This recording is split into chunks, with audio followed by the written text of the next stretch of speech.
إن الحمد لله نحمده ونستعينه ونستغفره ونعوذ بالله من شرور أنفسنا ومن سيئات أعمالنا من يهده الله فلا مضل له ومن يضلله فلا هادي له أشهد أن لا إله إلا الله وحده لا شريك له وأشهد أن محمدا عبده ورسوله اللهم صل وسلم على نبينا وعلى آله وصحبه أجمعين رضيت بالله ربا وبالإسلام دينا وبمحمد نبيا رسولا رب زدني علما وارزقني فهما.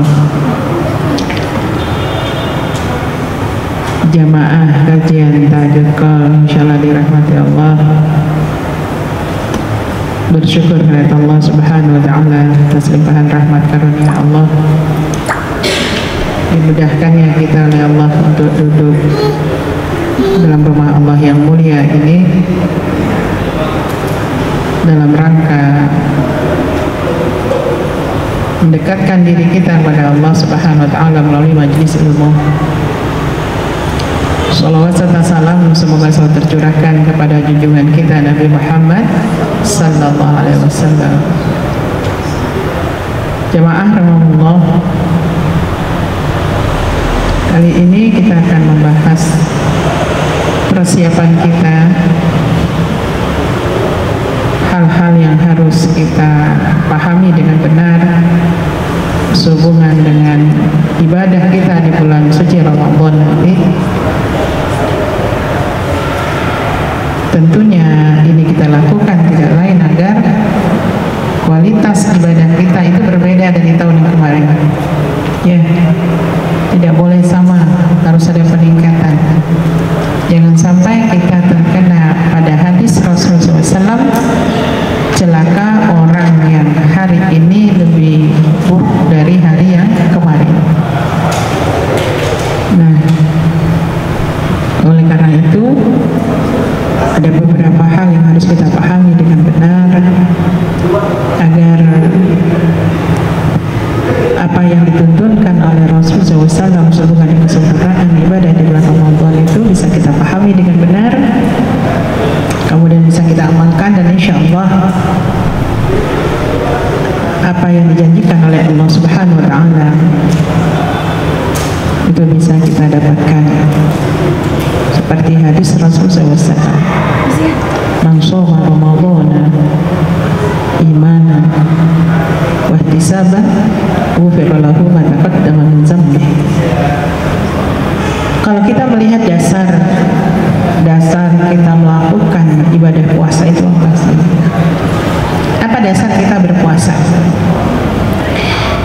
Ya, perintah Allah di dalam Al-Baqarah, ayat yang menjelaskan tentang puasa, bagaimana puasa orang-orang yang diberikan keringanan oleh Allah untuk tidak berpuasa kemudian dia menggantinya di hari yang lain. Bagaimana orang-orang yang diberikan keringanan oleh Allah boleh tidak berpuasa dan tidak perlu mengqadha. Dan itu ada di ayat 183 sampai dengan 186 Al-Baqarah. Maka Al-Baqarah ayat 183 menjadi dasar mengapa kita berpuasa. Perhatikan kalimat Allah yang mulia. A'udzubillahi minasyaitonir rajim. Ya ayyuhalladzina amanu kutiba alaikumusiyam. Kutiba alaikumusiyam kama kutiba 'alal ladzina min qablikum la'allakum tattaqun. Allah Subhanahu wa taala berfirman, wahai orang-orang yang beriman.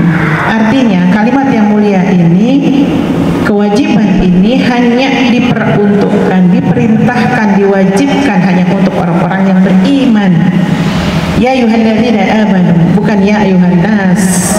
Kalau ya ayyuhan nas maka semua orang diwajibkan berpuasa. Tetapi yang diminta oleh Allah hanya orang-orang yang beriman. Mengapa orang yang beriman? Allah menginginkan manusia itu membuktikan keimanannya. Maka ada areal akidah. Bagi yang mengikuti kajian bab 3 ini, kita baru sampai pada akidah ya. Kalau tidak salah kemarin itu ada bagian akidah, itu yang sudah kita bahas. Nah, di dalam ayat 183 itu ada bagian dari akidah. Apa bagian dari akidah yang ada di dalam 183 itu? Antara lain Allah hendak membuktikan bagaimana orang beriman ini mematuhi perintah Allah. Ketika dia mematuhi perintah Allah, siang itu ada maksud mulia yang hendak diberikan oleh Allah kepada orang beriman. Apa itu? La'allakum tattaqun. Allah hendak menjadikan kita orang-orang yang muttaqin. Seberapa besar ikhtiar kita, seberapa besar ibadah yang harus kita lakukan di bulan Ramadan agar kita bisa mendapat gelar muttaqin itu. Karena gelar muttaqin itu bukan saja kita dapatkan bentuknya muttaqin itu, wujudnya muttaqin itu adalah ketika kita menjalani kehidupan bulan Syawal sampai Sya'ban berikutnya, baru kelihatan orang itu muttaqin atau tidak. Tapi ketika bulan Ramadan berlangsung, sejauh mana keseriusan dia mendekatkan dirinya kepada Allah melalui siam, melalui sholat qiyamul Ramadannya, melalui sodakohnya, melalui infaknya, melalui zakatnya. Sejauh mana bentuk ketaatan dia kepada Allah atas perintah yang diberikan oleh Allah kepada orang itu. Nah, maka apa yang harus dipahami? Yang pertama adalah merasa senang. Ya, merasa senang ketika menyambut Ramadan. Senang saja kita sudah mendapat pahala. Senang saja itu kita sudah dapat pahala. Nah, coba kita lihat. Nah, kesenangan kita ini di dalam menghadapi bulan Ramadan ini seperti apa wujudnya? Senang, gembira, berlapang dada menyambut Ramadan, itu disebut juga dengan tarhib Ramadan. Ya, tarhib Ramadan. Ya. Rohaba yarhibu rohabun. Ya. Itu artinya apa artinya? Senang, lapang dadanya, luas hatinya menyambut bulan suci Ramadan. Itu artinya tarhib Ramadan. Nah, jamaah Allah, apa yang harus dilakukan sehubungan dengan kesenangan kita? Apa yang harus kita lakukan? Wujud dari kesenangan kita menghadapi Ramadan itu seperti apa? Ya, seperti apa? Maka yang pertama yang harus kita pahami adalah dasarnya tadi. Dasar kita melakukan puasa di bulan Ramadan sudah jelas di Al-Baqarah ayat 183. Kalau di dalam hadis ada tidak dasarnya? Ada hadis Rasulullah yang menuntunkan kita untuk berpuasa, ada ya, yaitu bunyanul Islam ala khumsin, ya, bahwa Islam itu ditegakkan atas 5 perkara. Asy-syahadat, bersyahadat, asyhadu an la ilaha illallah wa asyhadu anna Muhammadar Rasulullah.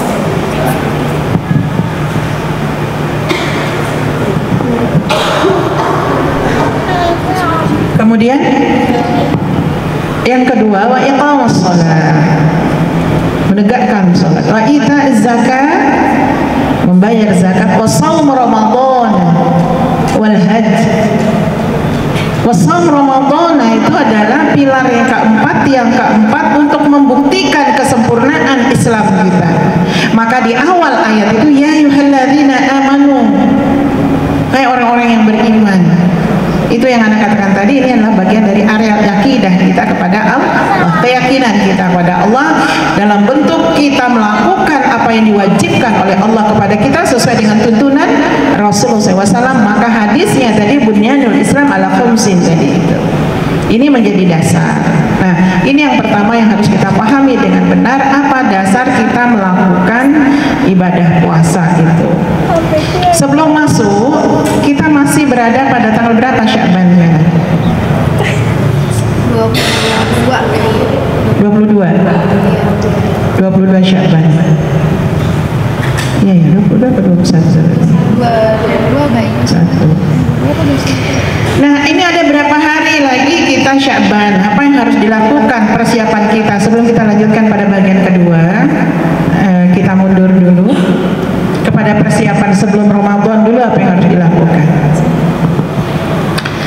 Hadis dari Aisyah, an Aisyah radhiyallahu anha qala ma ra'aitu Rasulullah SAW. Dari Aisyah diriwayatkan bahwa ia berkata, saya tidak pernah melihat Rasulullah SAW berpuasa sebulan penuh selain di bulan Ramadan. Juga saya tidak pernah melihat beliau banyak berpuasa kecuali di bulan Sya'ban. Muttafaqun alaih, artinya hadis ini diriwayatkan oleh Bukhari dan Muslim. Ini tuntunan sebelum Ramadan. Jadi Rasulullah itu setelah bulan Ramadan, bulan yang banyak beliau berpuasa adalah di bulan Sya'ban. Tapi hati-hati, karena di bulan yang berhubungan dengan bulan Sya'ban itu Rasul SAW bersabda, janganlah di antara kamu berpuasa sehari atau 2 hari sebelum Ramadan, kecuali bagi yang sudah terbiasa berpuasa. Mengapa? Karena bulan Sya'ban ini adalah sifatnya sunnah, sementara Ramadan itu sifatnya wajib. Mengapa Rasulullah melarang kita agar kondisi kita ketika masuk bulan Ramadan itu kita betul-betul kuat, ya, fisik kita kuat, ya. Tapi kalau misalnya yang tidak terbiasa berpuasa, kemudian berpuasa sampai mentok, nanti di ujung Sya'ban itu takutnya malah kondisinya drop, sehingga ketika masuk ke bulan Ramadan, ya, tidak bisa fit, ya, tidak bisa sempurna kondisi tubuhnya. Maka dalam hadis itu, kecuali kata Rasulullah bagi orang yang sudah terbiasa untuk berpuasa. Nah, itu yang harus dilakukan. Apalagi yang harus dilakukan di bulan Sya'ban, kita masih punya sekitar 7 atau 8 hari mendekati masuk dalam bulan suci Ramadan. Coba kita tanya dulu, ada yang bulan Sya'ban sudah khatam 5 kali? Bulan Sya'ban itu bulan diangkatnya amal manusia. 4 kali khatam di bulan Sya'ban? Belum. 3 kali? Sekali. Masya Allah, tabarakallah. Masya Allah. Oke. Nah, mengapa? Karena di bulan Sya'ban ini ada kemuliaan yang diberikan oleh Allah Subhanahu Wa Taala, yaitu kebaikan itu akan diangkat oleh para malaikat Allah menuju kehadirat Allah, dilaporkan. Itu tahunan istilahnya. Karena ada yang harian, ya. Ada harian amal ibadah kita, catatan amal ibadah kita itu diangkat. Kapan itu? Senin dan Kamis. Sehingga ini menjadi dasar mengapa kita berpuasa Senin dan Kamis, gitu, ya. Ada yang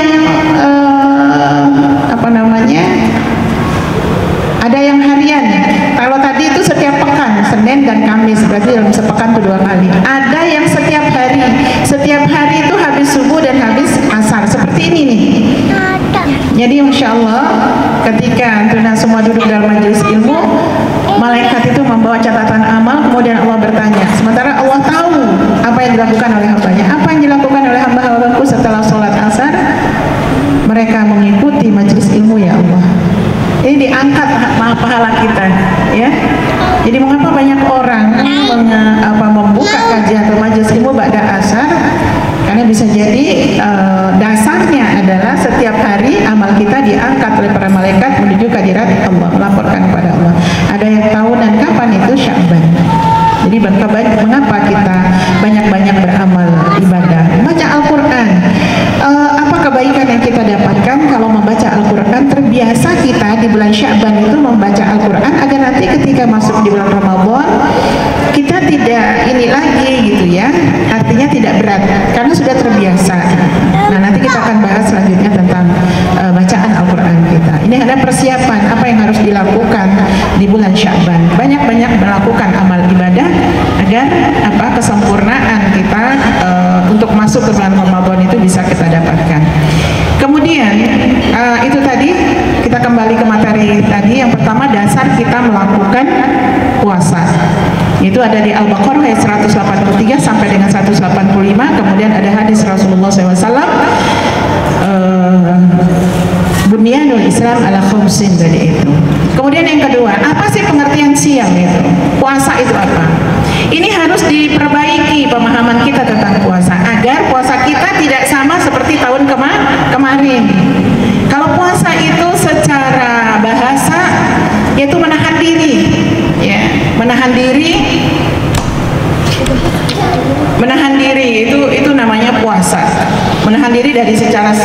segala sesuatu, itu namanya puasa. Itu secara bahasa. Secara istilah, secara syariat, itu apa yang dimaksudkan dengan siam? Semua kita paham. Puasa itu adalah menahan diri dari makan dan minum dan berjima dan segala sesuatu yang membatalkan puasa sejak fajar, terbit fajar hingga terbenam matahari. Sampai di situ pemahaman kita. Itulah yang dituntunkan oleh Allah dan Rasulnya. Persoalannya sekarang, kalau hanya sampai di situ, apakah kesempurnaan ibadah puasa itu bisa kita capai? Nggak makan, nggak minum, nggak berjima. Tapi bagaimana dengan anggota tubuh kita yang lain? Maka pemahaman itu harus kita tambah, bukan pengertiannya ditambah, tapi pengamalan kita, pemahaman kita, pengamalan kita ya harus ditambah. Tidak makan, tidak minum, dan tidak melakukan jima di siang hari bagi suami istri, dan meninggalkan segala sesuatu yang bisa membatalkan puasa sejak fajar, terbit fajar hingga terbenam matahari. Pemahaman yang harus kita tambah adalah sekaligus kita mempuasakan anggota tubuh kita untuk tidak bermaksiat kepada Allah. Ya. Mengapa ada penambahan pemahaman seperti ini? Kalau tidak, kita hanya pemahaman kita nggak makan, nggak minum doang. Tetapi menggibah jalan terus, caci maki jalan terus. Iya. Jadi maksudnya mempuasakan anggota tubuh kita untuk tidak bermaksiat, artinya menghindari sesuatu yang bisa membatalkan pahala puasa kita. Ya. Nah, mengapa ini wajib kita pahami dengan benar? Karena kalau pemahaman kita hanya sampai tidak makan, tidak minum saja, tetapi hal lain kita abaikan, bagaimana bisa kita mendapat kualitas puasa yang baik? Nanti itu akan dibahas pada bab berikutnya. Bagaimana hubungan antara puasa kita dengan ghibah, dengan mencaci maki, itu seperti itu. Nanti kita akan lanjutkan. Kita pahami dulu makna puasa itu apa. Kemudian hal ketiga yang harus kita pahami dengan benar adalah bahwa puasa itu harus diawali dengan niat. Harus. Dasarnya apa di Al-Bayyinah? Al-Bayyinah ayat 5. A'udzubillahi minasyaitonirrajim wa ma umiru illa liya'budullaha mukhlishina lahuddin hunafa wa yuqimus salata wa yutuz zakata wa dzalika dinul qayyimah. Padahal mereka tidaklah disuruh kecuali illa liya'budullah, supaya menyembah Allah mukhlishina lahuddin, dengan memurnikan ketaatan mereka, ya. Memurnikan ketaatannya kepada Allah dalam menjalankan agama ini, ya. Nah, ini ada hubungannya dengan memurnikan ketaatan, ini ada hubungannya dengan niat, ya. Memurnikan ketaatan. Mengapa? Memurnikan ketaatan itu maksudnya ikhlas hanya karena Allah, gitu. Hadis Nabi SAW tentang niat kita, an Umar Rasulullah SAW qala innamal a'malu binniyat wal kulli imri'in ma nawa. Ini hadis ini menurut ulama menjadi porosnya agama, karena di dalamnya menjadi peletak dasar semua amal perbuatan manusia itu harus disertai dengan amal. Innamal a'malu binniyat, bahwa segala sesuatu itu harus tergantung pada niatnya, harus bergantung pada niat. Kemudian walikulli imri'in ma nawa, dan setiap sesuatu itu bergantung kepada niat. Segala sesuatu niat kita itu kita akan dapatkan sesuai apa? Setiap yang kita lakukan sesuai dengan apa yang kita niatkan. Setiap yang kita lakukan itu sesuai dengan niat. Contoh, puasa Sa'ban, karena ada yang bertanya begini, Ustazah nanya, boleh nggak kalau aku puasa di Sa'ban itu aku niatnya untuk kurus? Dikatakan kan ditanya boleh. Ana jawab boleh. Bisa ya, bisa. Kita dapat apa ya? Dapat kurusnya aja. Kalau dapat pahala nggak? Ya enggak lah. Loh kok bisa? Aku kan puasa. Loh tadi katanya boleh tidak? Kita berniat puasa Sya'ban itu agar kurus. Dikatakan boleh, aku dapat pahala ya enggak, karena niatnya hanya untuk mendapatkan badan yang kurus kan hadisnya udah jelas, dan orang akan mendapatkan sesuai dengan apa yang dia niatkan. Faman kana hijratuhu ilallah wa rasulih, barang siapa yang berniat hijrah karena Allah, fa hijratuhu ilallah wa rasulih, maka dia akan mendapatkan hijrahnya karena Allah dan Rasulnya. Faman kana hijratuhu, barang siapa yang berhijrah karena dunia dan wanita, maka dia akan dapatkan itu saja. Nah, sekarang kalau kita berpuasa itu, maka puasalah dengan niat karena Allah. Ini dasar dari hadis yang pertama. Dasar yang kedua dari hadis An Hafsah Ummul Mukminin radhiyallahu anha diriwayatkan, malam barang siapa yang tidak berniat puasa, ini kata Hafsah ya, salah seorang istri Rasulullah, barang siapa yang tidak berniat puasa di malam hari sampai dengan sebelum fajar, maka tidak sah puasanya, tidak berniat. Ini berarti bahwa niat itu menjadi persyaratan penting di dalam kita melakukan ibadah puasa. Jangan diremehkan. Ada pertanyaan, Ustazah boleh nggak kalau saya niatnya itu sebelum tidur? Ya boleh, kan batasnya sampai dengan fajar, sebelum masuk fajar. Boleh tidak kalau saya niatnya itu sebulan full di awal, minta kepada Allah, silahkan. Tetapi kalau merujuk kepada hadis dari Ummul Mukminin ini, Hafsah Ummul Mukminin radhiyallahu anha, ini berarti kita berniatnya setiap malam sampai datang sebelum waktu fajar. Pertanyaan berikutnya, bagaimana tentang niat puasa? Ya, apakah karena di masyarakat itu ada tradisi yang bagus kalau untuk anak-anak, bagus kalau untuk mentarbiyah, mendidik anak-anak yang senang ke masjid, mau berpuasa, maka dipimpin nawaitu shauma ghadin an adai far Ramadana hazihi sanati lillah. Bagaimana posisi niat? Apakah harus diucapkan? Tidak. Jadi jangan latah ikut-ikutan. Itu udah tradisi nenek moyang kita. Tradisi kalau tidak sesuai dengan apa yang disampaikan oleh Rasulullah SAW, sebaiknya tidak dilakukan. Ya, tidak dilakukan. Jadi niat itu di dalam hati. Kebayangan nggak kalau mau melakukan sesuatu tuh niat diucapkan. Ya Allah, hamba pergi kuliah karenamu ya Allah. Ya Allah, hamba akan pergi ke masjid karenamu ya Allah. Terus diucapkan. Sementara hadis Rasulullah bahwa niat itu perbuatan hati.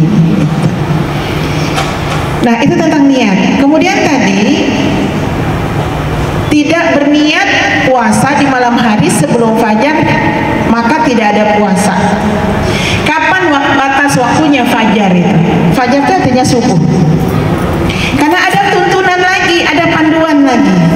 Waktu imsak untuk kota Mataram dan sekitarnya telah tiba. Kepada so'imin, so'imah segera meninggalkan makanan. Apakah kita dipandu? Apa yang memandu kita? Suara azan. Panduan dari pemerintah itu agar kita bersiap-siap, ya, agar kita bersiap-siap untuk segera meninggalkan makanan, karena kita paling tidak harus gosok gigi atau mandi karena siap-siap akan ke masjid, ya, atau melakukan sholat subuh kalau itu, sholat fajar kalau itu, munfarid sholat sendiri di rumah, kan itu maksudnya, ya. Jadi fajar itu waktu makan sahur itu batasnya adalah suara azan. Kalau misalnya suara azan Allahu Akbar, ya, kita tadi itu bangunnya itu pas mau masuk azan, ya, mau kedengaran suara azan. Sedang makan ini, karena baru bangun tidur makan. Allahu Akbar, Allahu Akbar.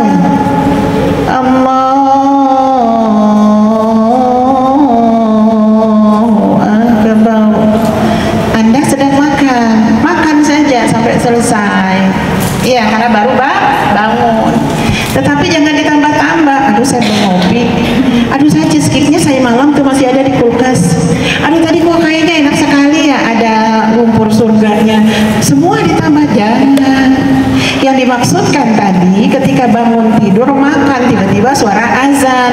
Jangan dilepas makanannya, habisin, tetapi fokus pada itu saja. Jangan semua disantap. Ya, karena sudah waktunya masuk imsak, artinya sudah mulai berlaku puasa. Ini pengecualian. Dan makanlah sahur, karena di dalam makan sahur itu ada berkah. Jadi jangan karena alasan diet itu, diet tidak mau makan sahur, itu salah. Kita nggak dapat apa-apa. Makan sahur itu kita dapat pahala, kita dapat berkah. Maka makan sahurlah, ya, makan sahurlah. Nah, ini tentang niat tadi. Oke. Sekarang hal berikutnya adalah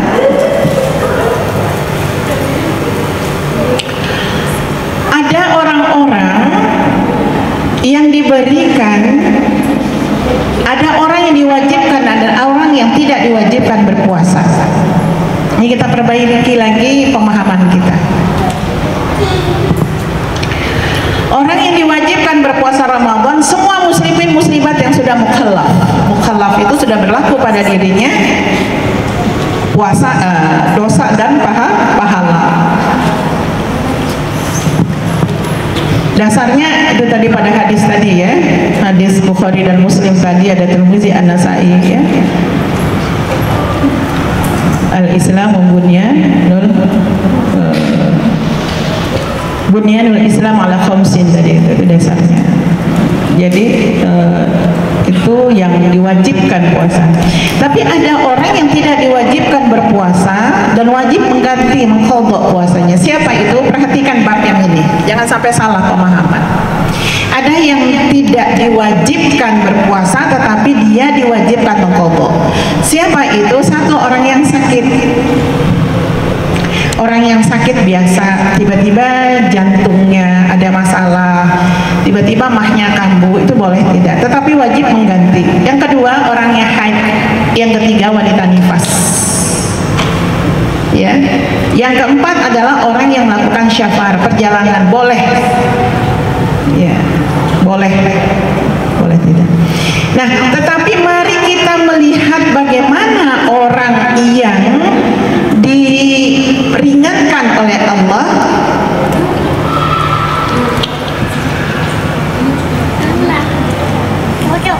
orang yang diberikan keringanan oleh Allah untuk tidak berpuasa dan tidak perlu mengqadha. Tidak perlu mengqadha, cukup bayar fidyah. Dari Aisyah, kami pernah kedatangan hal itu, maksudnya hal itu tuh haid. Maka kami diperintahkan mengqadha puasa dan tidak diperintahkan mengqadha sholat. Ini menjadi dasar sholat itu tidak diqadha. Sakit 5-6 bulan ibunya meninggal, terus anaknya repot untuk mengqadha sholat, orang tuanya tak perlu, kan tidak ada dasarnya. Nah, ketika mensyarah hadis ini, An-Nawawi menjelaskan ungkapan maka kami diperintahkan mengqadha puasa dan tidak diperintahkan mengqadha sholat adalah hukum yang telah disepakati. Kaum muslimin juga telah berjima bahwa wanita sedang haid dan nifas tidak wajib sholat dan puasa dan tidak wajib mengqadha sholat tetapi wajib mengqadha puasa.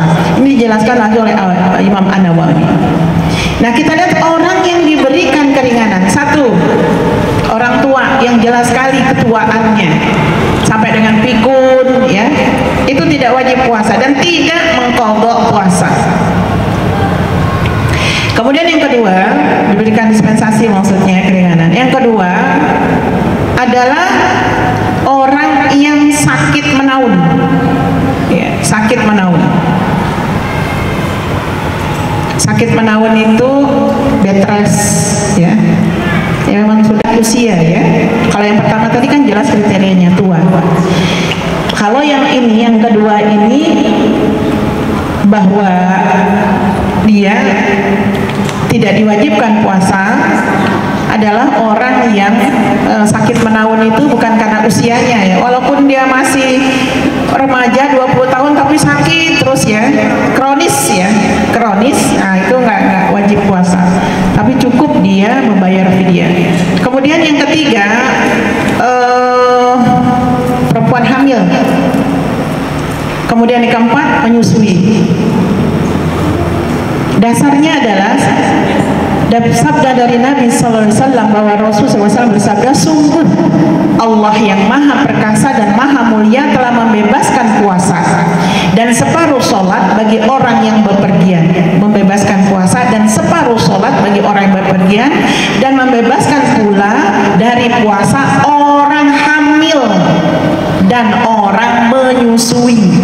Ini diriwayatkan oleh 5 perawi hadis. Oleh karena itu disebut dengan al-khamsah. Nah, ini ada ikhtilaf, perbedaan pendapat. Karena di dalam masyarakat sana itu orang wanita menyusui kemudian hamil itu boleh tidak berpuasa, tapi wajib mengqadha. Sebelum mengqadha dia berfidyah dulu, berarti double. Nah, itu yang ada di masyarakat. Sementara kalau menurut hadis ini yang diriwayatkan oleh 5 orang perawi hadis ini, tidak membayar, tidak mengqadha, tapi cukup membayar fidyah. Hanya perhatikan penjelasannya. Apabila wanita ini hamil, ya, dikhawatirkan ini hamil usianya sudah di atas 40, kemudian kondisinya lemah. Kalau dia puasa tidak ada asupan gizinya, bayi janinnya akan terganggu, sehingga sekarang sedang marak stunting, itu kurang gizi, tidak terpenuhinya protein dan sebagainya, sehingga anak itu menjadi bukan cacat, ada kekurangan dari berat badannya, tingginya, itu kelihatan. Tingkat kecerdasannya berpengaruh bagi orang yang hamil. Tetapi kalau hamilnya kuat, baru anak kedua, usianya baru 34, 35, diperiksakan ke medis, bidannya mengatakan, medis mengatakan nggak apa-apa puasa ibu, yang penting ibu nanti minum susu, silakan puasa, ya, puasa. Kemudian bagi yang menyusui, kalau menyusuinya, kemarin ada yang bertanya, usia bayinya itu 5 bulan, apakah dia boleh berpuasa? Saya tidak menyarankan. Usia bayi 5 bulan, ibunya kecil, mohon maaf, kurus, lemes, berpuasa, ASI dari mana? Maka dia diberikan keringanan sesuai dengan hadis ini, dia boleh tidak berpuasa. Kalau dia berpuasa, mudaratnya terjadi pada diri maupun sang bayi. Kemudian bagi wanita yang menyusuinya hampir selesai, hampir menyapih, anaknya sudah 1,5 tahun, bisa berlari, bisa minum susu sendiri, makan sendiri, tidur sendiri, tapi masih susui ibunya. Dan untuk apa? Kan sudah ada makanan pendampingnya, kan tidak perlu dikhawatirkan. Maka sebaiknya wanita ini berpuasa. Nah, ini yang dikatakan ikhtilaf tadi, perbedaan itu hanya pada wanita yang hamil dan menyusui. Dasar hadisnya tadi sudah jelas, ya. Jadi Allah itu, sungguh Allah yang maha perkasa dan maha mulia telah membebaskan puasa dan separuh sholat bagi orang yang bepergian, dan membebaskan pula dari puasa orang yang hamil dan orang menyusui. Membebaskan maksudnya tidak berpuasa, tidak mengqadha, tetapi membayar fidyah. Bayar fidyahnya 1 mud. 1 mud itu ada yang menafsirkan setengah kilogram beras makanan pokok, ada yang menafsirkan 0,6 makanan pokok, ya. Nah, membayar fidyah itu ada di Al-Baqarah 184-nya, walalladzina yutiquna lahu fidyatun ta'amul miskin, dan wajib bagi orang-orang yang berat menjalankan jika mereka tidak berpuasa membayar fidyah, yaitu memberi makan seorang miskin. Nah, membayar fidyahnya seperti apa? Ada orang tua, ya, yang sudah pikun, membayar fidyahnya boleh setiap hari memberi makan. Membayar fidyah itu dilihat-lihat. Kalau misalnya di komplek kita itu ada beberapa orang yang sering mendapat bantuan, sering disedekahin atau tempat membayar fidyah, kalau diantarin makanan 5 orang pada saat yang bersamaan, mubazir nggak itu? Mubazir, maka sebaiknya diganti dengan beras. Ya, berasnya yang berapa? Berasnya pilih grade harga yang tinggi.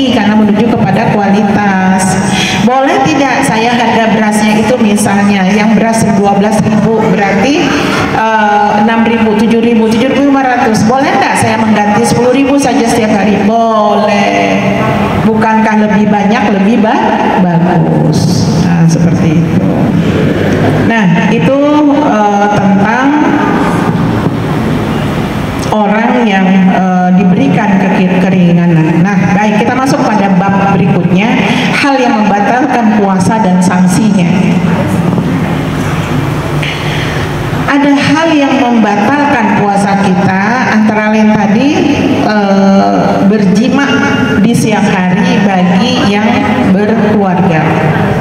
Ini perhatikan ibu-ibu muda, jangan sampai salah. Kalau terlanjur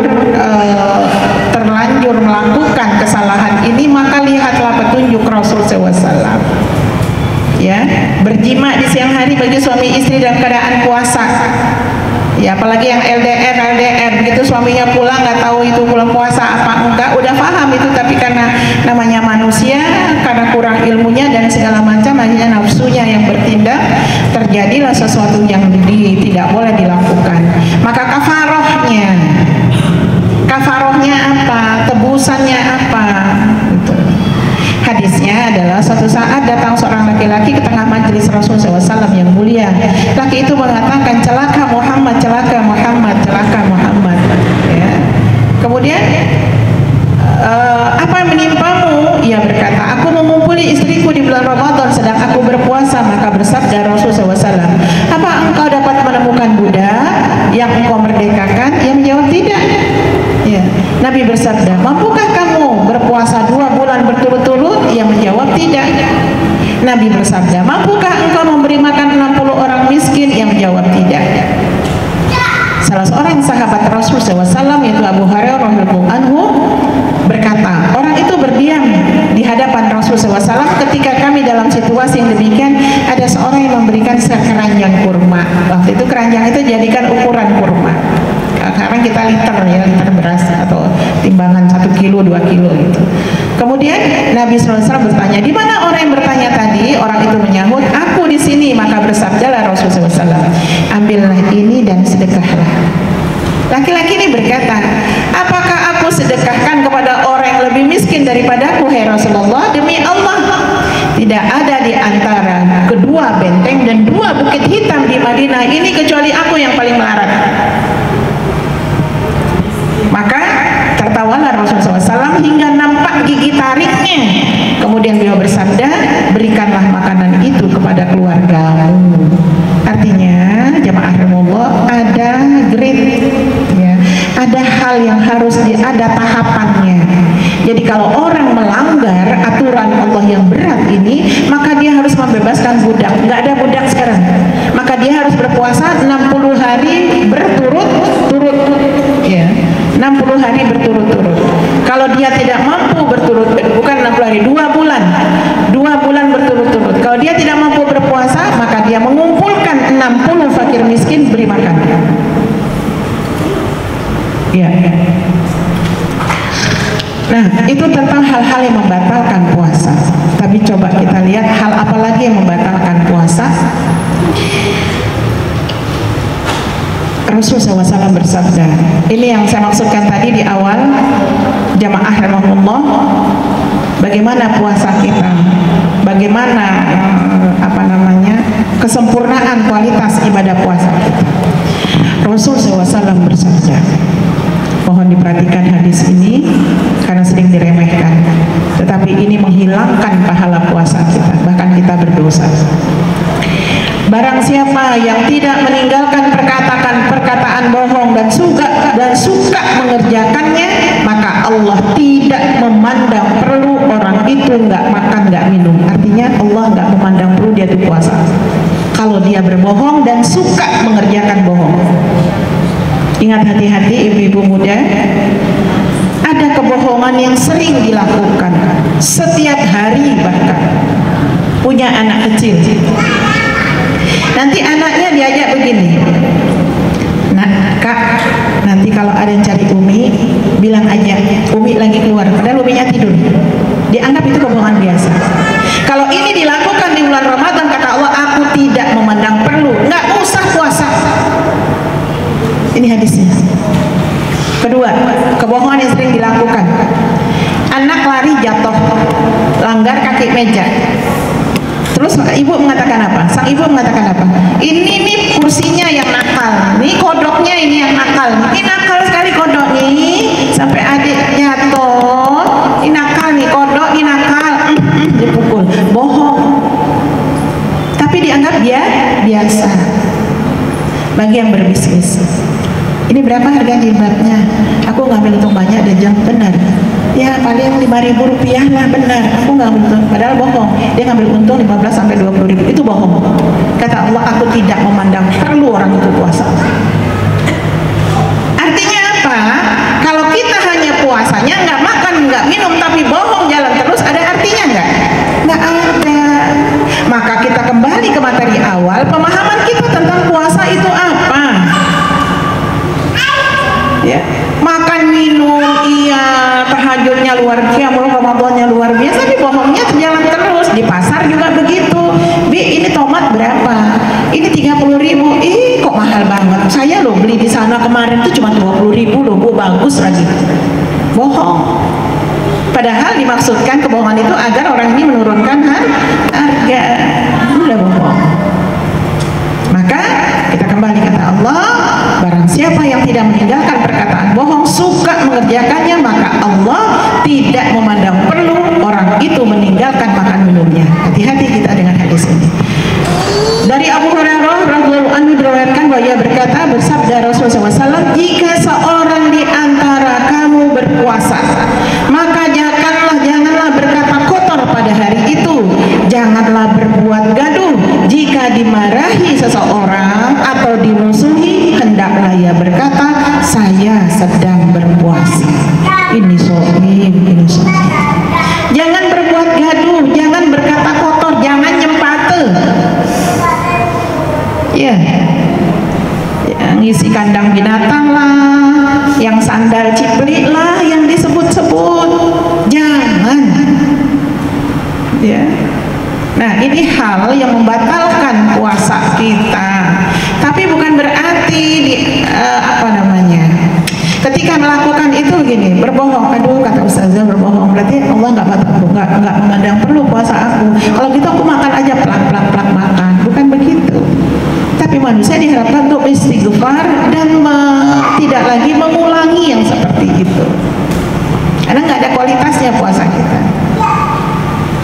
Hal lain yang membatalkan puasa kita, berkumur atau istinsak secara berlebihan. Hadisnya dari Laqit bin Sabur radhiyallahu anhu diriwayatkan bahwa ia berkata, saya berkata, hai Rasulullah, terangkanlah kepadaku tentang wudhu. Rasulullah SAW bersabda, ratakanlah air wudhu dan sela-selailah jari jemarimu, keraskanlah dalam menghirup air ke hidung, kecuali jika engkau sedang berpuasa.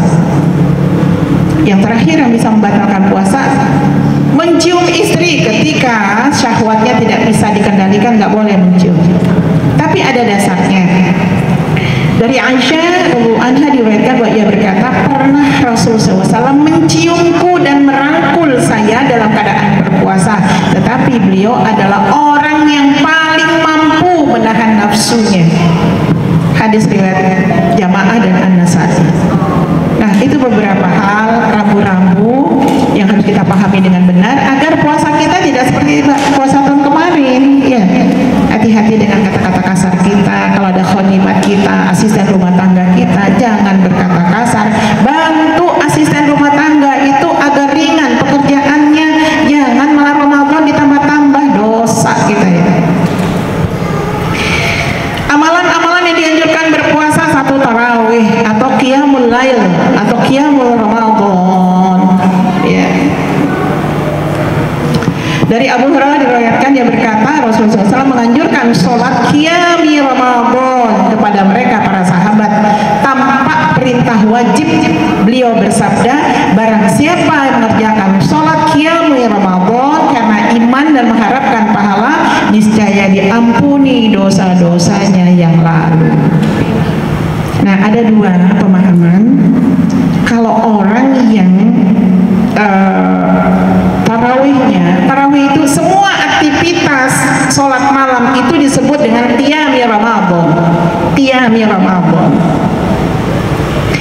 Nah, karena qiyami Ramadan, ada orang yang seperti ini menjalankan. Habis sholat isya, beliau sholat tarawih.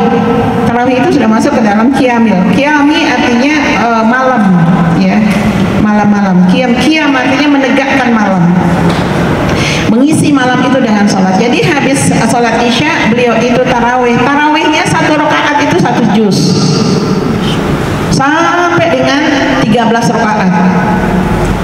Sudah sampai jam 2 atau jam 3, beliau nggak tidur, langsung ngaji. Masuklah waktu fajar. Apakah orang itu perlu tahajud?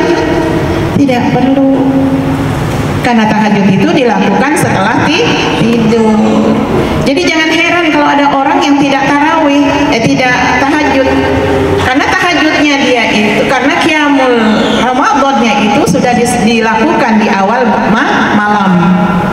Tapi ada orang yang mengartikan seperti ini, beliau sholat isya, kemudian tarawih, tidur, bangun tidur, apa yang dikerjakan? Sholat lagi boleh? Silahkan, kan ini ikhtilaf.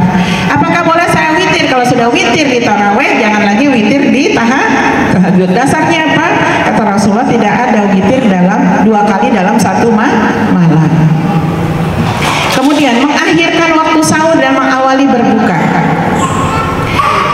Saya makan sahur, ini diriwayatkan dari Sahal Ibnu Sa'ad radhiyallahu anhu, diriwayatkan bahwa ia berkata, saya makan sahur di keluarga saya, kemudian saya berangkat terburu-buru sehingga saya mendapatkan sujud pada sholat subuh bersama Rasul SAW. Dalam riwayat lain dari Abu Dzar, Rasul SAW bersabda, umatku senantiasa dalam keadaan baik selama mereka menyegerakan berbuka dan mentakhirkan sahurnya. Ya, menyegerakan berbuka. Ini yang bagus karena untuk kesehatan kita. Jadi ada perintah untuk makan sahur, ada fadilah yang kita dapatkan kalau kita mengakhirkan sahur dan menyegerakan untuk berbuka. Tadi ada amalan lain di samping sholat malam dan tarawih, ada juga bacaan Al-Quran kita, ada juga zikir-zikir kita. Ana sarankan jangan membaca Al-Quran di HP, tapi bacalah Al-Quran dari mushaf, kecuali untuk kondisi tertentu dalam perjalanan atau ketika ngantri di bank atau dimanapun, di instansi manapun. Kalau sekiranya Al-Qurannya tidak dibawa, maka silakan melanjutkan bacaannya di HP.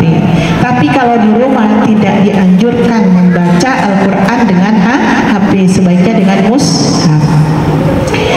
Membaca Al-Quran itu Rasulullah SAW bersabda bahwa ketika Ramadan itu Allah akan memberikan kita pahala itu sesuai dengan huruf yang kita baca. Alif lam mim itu bukan satu huruf, alif kharfun, lam kharfun, mim kharfun. Jadi satu huruf itu akan dilipat gandakan. Bayangkan satu huruf. Bagaimana kalau kita itu bisa mengkhatamkan Al-Quran dalam 1 bulan puasa kita itu 10 kali, ada yang 5 kali, ada yang 3 kali. Jangan seperti biasa-biasa saja seperti tahun kemarin. Buatlah peningkatan ya, karena usia, karena kita juga tidak tahu besok itu kita bisa hidup apa tidak. Nah, jamaah Allah, ketika berbuka puasa ada tuntunan, dituntun kita. Nawaitu Allahumma lakasumtu wa bika amantu. Ya, silakan baca doa berbuka itu, zahabat dhama'u wa batalatil uruqu wa sabatal ajru insyaallah. Ada seorang ibu beberapa belas tahun yang lalu pernah Ana sampaikan hadis ini. Beliau berkata seperti ini, Ustazah maaf, memang ada ajaran baru. Kenapa Umi?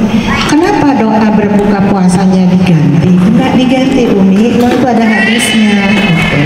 Sekian belas tahun kemudian beliau bertemu lagi dengan anak, kemudian meminta maaf. Kata beliau begini, Ustazah saya minta maaf. Kenapa? Saya tanya ke Tuan Guru, mana doa berbuka puasa? Ternyata Tuan Guru itu bukan membaca Allahumma lakasumtu, tetapi membaca zahabat dhama'u wa batalatil uruqu wa sabatat ajru insyaallah. Kata para Tuan Guru itu, kata beliau, ini hadis yang sahih. Ya, jadi kalau yang tidak pernah membaca ini mungkin bengong, ini ajaran baru ya, atau jangan-jangan saya salah masuk majelis.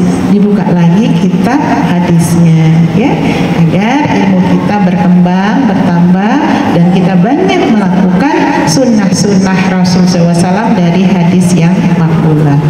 qouli hadza, demikian materi kita pada sore hari ini. Mungkin setelah ini ada sesi tanya jawab.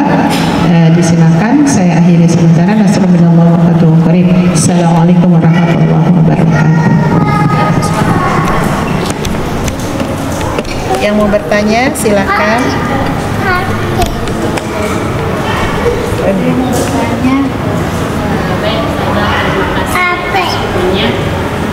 Ini terkait dengan wanita yang haid dengan Ramadan dan mengkodoknya itu. Misalkan waktu haidnya itu 7 hari, terus nanti selang 3 hari keluar lagi darahnya. Kan kalau di hukum fikih itu kalau belum 15 hari masih haid, ya. Nah, waktu yang 3 hari itu kita kodok juga, karena kan puasa tidak ada dikeluarkan. Nah, tapi nanti misalnya 4 hari lagi keluarnya itu dan warna-warni darahnya yang keluar. Kira-kira bagaimana itu? Apa sebanyak itu mau dikodok gitu saja? Mungkin itu aja. Masya Allah. Bismillahirrahmanirrahim. Kita masuk kepada fikih wanita. Jamaah rahimahumullah, ada yang harus dipahami dengan benar. Satu, pahami dengan benar berapa hari siklus haid kita.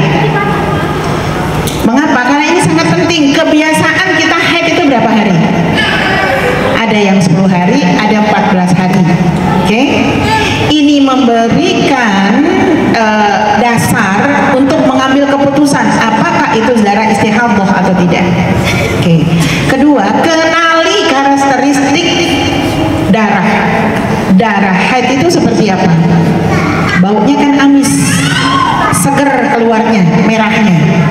Kalau darah kotor itu baunya busuk, kemudian kental, ya. Maka mengapa kita harus tahu dulu berapa hari lama kita haid secara normal? Kalau terjadi misalnya seperti itu tadi, saya haidnya itu 7 hari, setelah itu data keluar lagi, setelah itu keluar lagi, bagaimana fatwanya, bagaimana menjatuhi hukumnya? Maka yang pertama dilakukan, lihat berapa hari biasa kita haid. Karena kalau Ramadan, ibu-ibu, para wanita muda biasanya begini, biasanya haidnya 12 hari, tapi karena Ramadan 7 hari sudah gencar memang, udah nggak ada bulan puasa, padahal itu nggak boleh. Karena masih ada jatah haid yang harus keluar, karena normalnya 12 hari. Ya, yang di belakang senyum, pengalaman. Jadi jangan ingin cepat-cepat, selesaikan jatahnya 12 hari. Kalau memang jadwalnya itu kebiasaannya 12 hari. Ini untuk mengetahui apakah darah istihadah atau tidak. Satu, kembalikan ke asalnya. Berarti darah yang keluar tadi itu adalah sisa haid. Berarti harus diqadha. Oke. Kemudian saya biasanya haidnya 10 hari.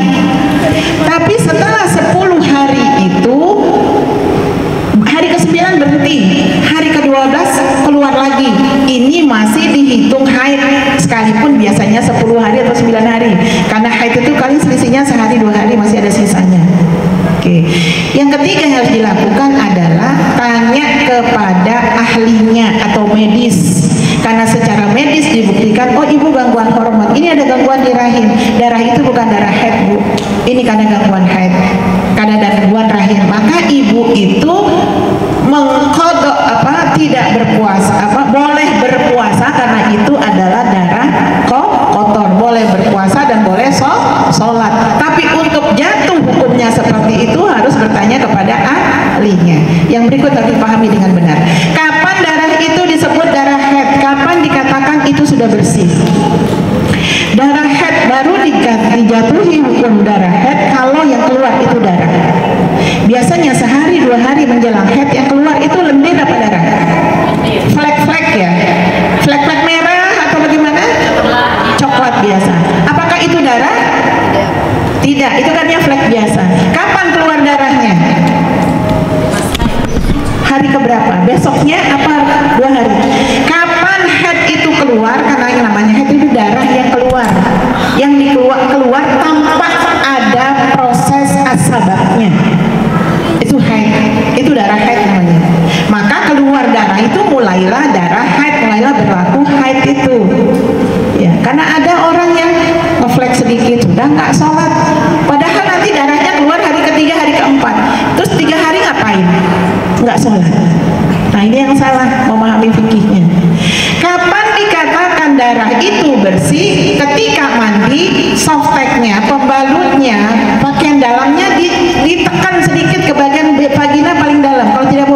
pas. Kalau dia masih merah, itu berarti masih darah haid. Beda dengan awal tadi. Kalau bersihnya itu dibuktikan dengan menekan sedikit bagian dalam, pakaian dalam kita ke dalam vagina. Kalau ada merah-merah, nggak boleh mandi. Itu berarti masih haid, belum bersih. Ini dipahami fikih wanitanya dengan benar agar apa? Kesempurnaan ibadah. Ya, kalau terjadi gangguan hormon yang memastikan itu bukan kita, kecuali kalau ibu sendiri adalah ahlinya ya, spesialis kandungan dan sebagainya, sudah tahu oh ini aku gangguan hormon, oh ini ada gangguan di sini, berarti darah itu bukan darah haid dan sebagainya. Demikian Allah alam bisawab. Karena ada wanita yang 3 tahun nggak dikodok-kodok. Ya, siapa yang bertanya kemarin itu? Ada wanita 50 hari 3 tahun berturut-turut nggak dikodok, terus minta dibayar fidyah. Bukan, fidyah itu hanya orang tertentu, bukan haid ya. Kalau haid harus dikodok. Misalnya kan kalau masih muda mungkin 7 hari Ustazah. Nah setelah hamil dan melahirkan itu kan bisa terjadi yang kayak tadi itu nggak 7 hari lagi, misalnya 10 hari, 4 hari. Nah itu sama kayak tadi, berarti gangguan hormon. Iya, tapi untuk gangguan hormon ditanyakan dulu. Ya, tidak mengambil keputusan. Ini aku gangguan hormon nggak boleh ya, harus dibuktikan. Baru ada fatwanya, baru jatuh hukum. Ya, seperti apa? Gitu, seperti itu. Mbak, gitu, silakan.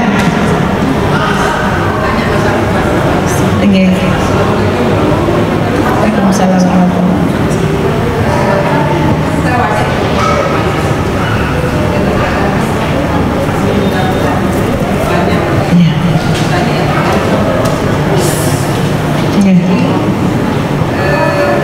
selama puasanya diganti dikodok.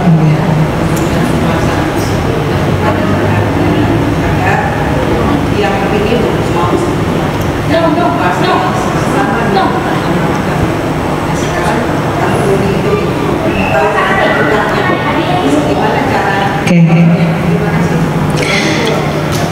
ini pernah ditanyakan 2 pekan yang lalu di kajian ampenan. Jadi ada wanita yang seperti ini, beliau katakan kami ini waktu gadis banyak melakukan kesalahan besar. 1 tidak puasa, kemudian 2 tidak sholat. Bagaimana cara kami mengkodoknya? Kalau sholat tidak perlu dikodok, cukup kita tobat kepada Allah dan tidak mengulangi. Kalau puasa ini harus dikodok. Pertanyaannya bagaimana? Saya kan tidak tahu jumlahnya. Biarlah Allah yang mengatur. Yang harus dilakukan seorang hamba, seorang wanita saat itu adalah dia bertobat, taubat nasuhan, berniat untuk menggantikan tanpa perlu mengingat-ingat ini 30 apa 40 sekian tahun saya masa kecil, saya dari 12 tahun sampai SMA, kadang-kadang puasa, kadang-kadang enggak, bohongnya belum, segala macam.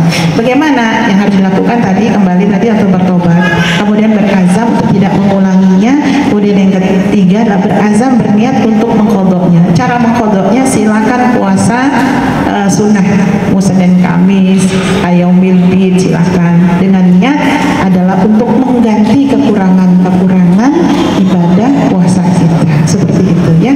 Allah tidak hendak memberatkan kita. Allah tidak menzolimi kita, tapi kita yang harus mampu, karena ini kita berhutang dengan Allah ya. Tidak perlu mengingat aduh ini 100 atau 200, tidak perlu. Tapi cukup kita melakukan saja, luruskan niat kita ya. Karena bentuk ketakwaan kita kepada Allah. Yang lain ada? Silakan.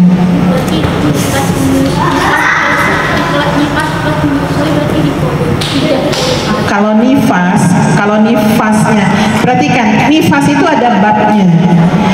Seorang perempuan melahirkan, kemudian dia meninggal, masih berlaku masa nifas kan? Apakah dia mengkodok atau membayar? Dia adalah mengkodok. Mengapa? Karena kan ada orang yang nifas sekaligus menyusui, ya? Maka dia masuk kepada menyusui. Paham maksudnya? Bayar fidyah. Ada 2 kondisi, Anda ulangi. Ada perempuan yang namanya nifas itu darah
Ya berat nanti ya, sebaiknya per hari. Silakan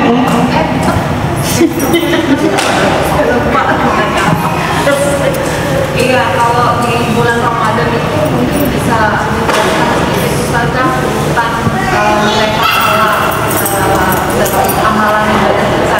Misalnya prioritaskan baca Quran, prioritaskan sedekah, prioritaskan sholat sunat, ada urutannya. Oke. Yang pertama, karena ini bulan Ramadan, ini sebetulnya. Oke, kita awali dari tentang Ramadan. Perhatikan hadisnya. Rasul SAW bersabda, setiap amal anak Adam itu untuk dirinya sendiri. Satu kebaikan dibalas dengan 10 kali lipat semisalnya hingga 700 kali lipat. Allah berfirman, kecuali puasa. Kecuali puasa. Karena sesungguhnya puasa itu untukku dan akulah yang membalasnya. Sungguh dia telah meninggalkan syahwatnya, makanannya dan minumannya karena aku. Orang yang berpuasa itu memiliki dua kebahagiaan. Kebahagiaan ketika dia berbuka dan kebahagiaan ketika dia bertemu dengan Tuhannya. Sungguh bau mulut orang berpuasa itu lebih wangi di sisi Allah daripada wanginya minyak misik atau kasturi. Dari hadis ini membawa pemahaman kepada kita bahwa amal kita yang kita lakukan setiap hari itu dibalas oleh Allah 7 kali lipat hingga 700 kali lipat, kecuali puasa. Kecuali puasa. Kalau yang ditanyakan tadi, bagaimana grade apa yang amalan yang harus kita lakukan? Yang pertama adalah besarkan, sempurnakan kualitas ibadah puasa kita. Karena dalam Ramadan ini ibadah yang paling ditekankan oleh Allah adalah puasa. Bukan berarti sholat nomor 2 kan, tidak. Karena sholat itu adalah tiang agama kita. As-sholatu imaduddin. Jadi grade-nya untuk melihat tingkatannya, maka sempurnakanlah ibadah puasa kita. Bagaimana menyempurnakan? Sudah kita bahas tadi. Jangan sekedar nggak makan, nggak minum, tapi ghibah, mencaci maki, jalan terus, nggak ada artinya. Tetapi pahamilah puasa itu sebagai ibadah yang mulia di sisi Allah. Pertanyaannya, mengapa Allah sendiri yang membalas amalan puasa dan mengapa puasa bukan amalan yang lain? Mengapa puasa yang harus kita tekankan di bulan Ramadan? Mengapa hanya puasa yang langsung dibalas oleh Allah? Mengapa bukan sholat? Mengapa bukan haji? Perhatikan apa yang dijelaskan oleh para ulama. Ada dua penjelasan mengapa puasa itu dibalas sendiri oleh Allah. Pertama, karena sejatinya hari di mana manusia itu berpuasa, dia meninggalkan apa yang menjadi fitrahnya. Dia tinggalkan karena Allah. Apa fitrah kita? Makan, minum, berjima di siang hari, itu fitrah kita. Tetapi kita tinggalkan itu karena Allah. Sehingga Allah lah yang membalas puasa itu. Untukku, puasa itu untukku dan aku yang membalasnya, kata Allah. Kemudian yang kedua, ketika manusia itu berpuasa, puasa itu amalan rahasia. Yang tahu dia puasa hanya dirinya dan Allah. Ya, hanya dia dan Allah. Maka Allah itu sangat mencintai orang yang beramal sembunyi-sembunyi, termasuk di dalamnya adalah puasa. Jadi mengapa puasa yang langsung dibalas oleh Allah? Mengapa bukan yang lain? Karena puasa memiliki derajat yang mulia. Ya, di samping amalan-amalan yang lain. Padahal sholat itu adalah amalan pertama yang akan dihisab oleh Allah. Nah, ibadah puasa itu ada manfaatnya, banyak sekali manfaatnya. Mungkin hanya 1-2 saja. Kembali tadi ke pertanyaan ini bahwa grade-nya itu yang pertama yang harus diperhatikan adalah kualitas puasa kita. Hadisnya as-saum junnah. Puasa itu junnah. Apa itu junnah? Perisai, benteng yang membentengi kamu dari siksaan api neraka selama kamu tidak mengoyaknya, kata Rasulullah. Dengan apa? Caci maki. Dengan apa? Berbohong. Dengan apa? Menghibah. Terkoyak. Nggak ada pahala kita. Bahkan kita mendapat dosa.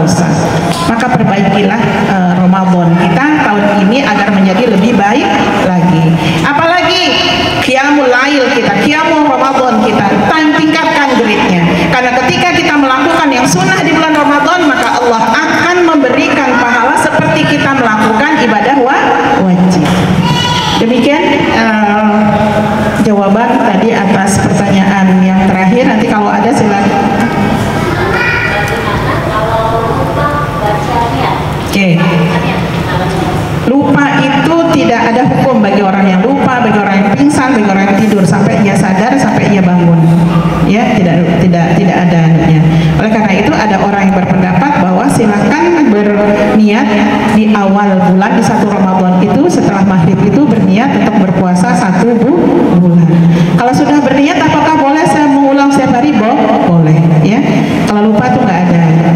Termasuk kita lupa ya hari pertama, ya Allah saking enaknya makan sahur kemudian tidur, capek bangun tidur nyari sarapan, pas makan sampai minum air, ya Allah saya puasa. Kata Rasulullah, tidak masalah, lanjutkan saja puasa karena rezeki itu dia diberi makan oleh Allah. Karena lupa berpuasa kemudian makan ya, tetapi jangan lupa ya Allah masih ada risoles sebelum saya makan, nggak boleh itu ya. Allah alam. Demikian materi kita tentang Tarhib Ramadan, mudah-mudahan ada manfaatnya. Kalau ada pertanyaan nanti lewat chat saja, insya Allah akan dijawab. Demikian mari kita tutup majelis kita dengan